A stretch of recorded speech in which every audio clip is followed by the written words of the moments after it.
کوئی بھی آتا جاتا نہیں تھا اور نہ ہی وہ کسی کو جانتی تھیں۔ دوستو تھوڑی ہی دیر کے بعد بڑی بہن کا نکاح نعوذ باللہ استغفر اللہ اس کے باپ کے ساتھ ہو گیا اور سب بہنوں کو صبر کا گھونٹ پینا پڑا۔ اس کے بعد اس کے باپ نے اپنی بیٹی کا بازو پکڑا اور اس کو اپنے ساتھ کمرے میں لے گیا۔ سبھی بہنیں اپنی بے بسی پر رو رہی تھیں۔ کل کو جو ان کی بڑی بہن تھی وہ آج ان کے لیے ماں بن چکی تھی۔ وہ رات ان بہنوں کے لیے بہت مشکل رات تھی۔ یہ دیکھ کر دوسری بہنوں کے دل میں بھی خوف آ گیا کہ کہیں ہم نے بھی اپنی مرضی کی یا گھر سے بھاگنے کی کوشش کی تو ہمارا سنگ دل بدبخت باپ ہمارے ساتھ بھی یہی سلوک کرے گا۔ اگلے روز جب بڑی بہن کمرے سے باہر آئی تو اس کی تو زندگی ہی اجڑ چکی تھی۔ اس درندے نے اپنی معصوم جیسی بیٹی کو اپنی درندگی کا نشانہ بنا لیا تھا۔ وہ اپنی اس بے بسی پر پھوٹ پھوٹ کر رو رہی تھی۔ بڑی بہن کا چہرہ رو رو کر سوج چکا تھا۔ بڑی بہن نے بھی حالات کے سامنے سر جھکا دیے۔ بڑی بہن نے تو اپنی ہار تسلیم کر ہی لی تھی، لیکن بڑی سے جو چھوٹی والی تھی اس نے سوچ رکھا تھا کہ اگر میرے گندے باپ نے میرے ساتھ ایسی حرکت کرنے کی کوشش کی تو میں اس کے سامنے ہار نہیں مانوں گی۔ اس بات کو اس کے باپ کو بھی پتا تھا کہ یہ میری چھوٹی بیٹی مجھ سے ہرگز شادی نہیں کرے گی۔ اس لیے اس نے دوسرے دن پھر قاضی کو بلوایا اور دوسری بیٹی کا نکاح زبردستی کسی اور کے ساتھ کر دیا۔ دوستو یہ نکاح کس کے ساتھ ہوا تھا کوئی نہیں جانتا تھا۔ ان کی بہنوں کو بھی کچھ بھی معلوم نہیں تھا۔ وہ رخصت ہو کر ایسی گئی کہ دوبارہ کبھی واپس پلٹ کر ہی نہیں آئی۔ وہ بہنیں نہیں جانتی تھی کہ ہماری بہن آخر کہاں چلی گئی ہے۔ ان کے باپ کی حرکتوں کی وجہ سے وہ بہنیں بغاوت بھی نہیں کر سکتی تھیں۔ وہ سبھی بڑی ڈری ڈری اور سہمی ہوئی رہتی تھیں۔ اب وہ بہنیں اچھی طرح جان چکی تھیں کہ جو ہمارے ابا کی مرضی کے خلاف ایک بھی قدم اٹھائے گا اس کا انجام بڑا ہی بھیانک ہوگا۔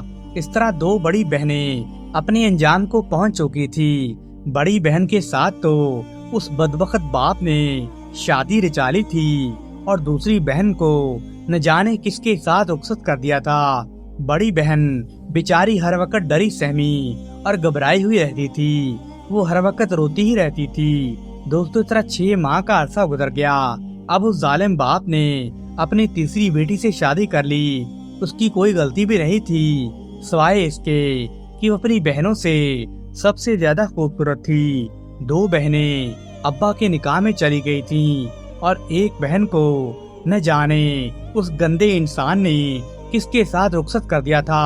اب پیچھے ایک بہن ہی بچی تھی جس کو اپنے بارے میں سوچ سوچ کر ہر وقت خوف آتا رہتا تھا کہ نہ جانے میرا گھٹیا باپ میرے ساتھ کیا کرے گا۔